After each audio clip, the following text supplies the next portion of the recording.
Hi, my name is Travis Howell. I'm a doctoral student here at the business school at UNC. I'm also a grant recipient from the Kenan Institute. Today I'm going to be talking a little bit about co-working spaces. So if you don't know what a co-working space is, I recommend you just go online real quick and look at a few pictures. I can give you the basics, but a co-working space is a physical space where diverse groups of startup companies, small businesses, freelancers, remote workers, and others all work together in the same communal space. Okay, so these people pay a monthly fee and they have access to the space, but also to the community. So they're all working on their individual companies, their individual projects, but they're all helping each other. So often the tagline is, we're working alone together, right? And so why do we care about co-working spaces? Well, if you look at the numbers, look back 10 years ago, there were maybe, I think it was estimated there were 100 co-working spaces in the world. Fast forward 10 years to 2019, there's over 18,000. So the growth has just been astronomical. They're popping up all over the place. And so as that's been happening, billions and billions of dollars have been going in to fund these spaces. So even just, you might have seen the news, SoftBank has invested over $7 billion just into WeWork, which is one of the largest co-working providers. However, it's not just SoftBank and WeWork. Landlords and investors from all over the place are piling money into these spaces. And also it's governments, universities, corporations, they're also putting a lot of money into these spaces, hoping to spur innovation or entrepreneurship in their local areas, right? And so there's a lot of stakeholders who care about whether co-working is actually working.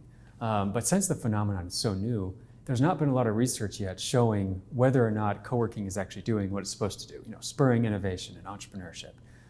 So this is the question that I set out to figure out, is co-working working? Does co-working work? So I performed an exploratory study where I went to a large local co-working space. I surveyed over 1,000 people, interviewed 60 of them, spent over 100 hours working in the space myself, just to get a sense for what is it like for people to work here and what do they get out of it. Out of all of that came some pretty intriguing findings. So just to give you a sense of what I found, why people even worked in this space in the first place. There seem to be benefits of both the space, but more importantly of the community within the space. So again, there's the actual physical space where the people work, but all the people together form this community, which is actually the primary reason why a lot of people were there. So if to start with the benefits of the space, first of all, the price is right? I mean, for people like entrepreneurs and freelancers who don't have a lot of money, being able to pay a small monthly fee and work in a co-working space is ideal, right? And they get access to conference rooms, to amenities, to free coffee, a lot of these things that startup companies or remote workers, whoever it is, normally cannot get access to. And also it's flexible. So, typically if you go to a traditional office space, you'll have to sign, at least a 5-year lease. But for a startup company who has no idea if they'll even be in business in 5 months, that's a problem, right? Or on the flip side, maybe they have no idea if their business is going to take off and be a massive success, and they'll need a lot more space in 5 months. And so because of that, this month-to-month flexibility of working in a co-working space it's ideal, right?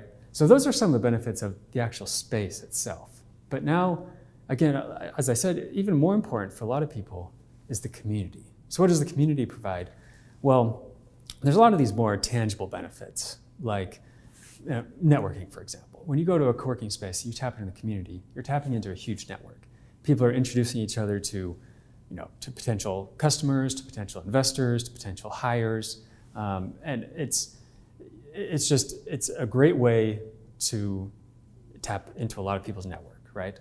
And also, in addition to the networking, there's innovation going on in these spaces. Once you get into a space with a bunch of a diverse group of people, they're giving each other ideas, they're helping each other solve problems. There's a lot of innovation going on because they're getting such they're interacting with all these different people. And in addition to those tangible benefits like networking and innovation, there's a lot of these more intangible benefits. So for example, a lot of people said they just step into one of these spaces, in one of these co-working spaces, and they just feel this energy. And I felt this myself. Whenever I step in one of these spaces, you feel the energy emanating from the passion that these people have for their projects or the companies that they're working on, and it motivates you to work harder. And also, in addition to this energy and motivation that it provides, the community can also provide you with a lot of social support.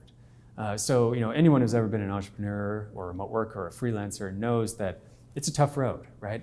It's a hard job, and there's a lot of ups and downs. It's a constant roller coaster.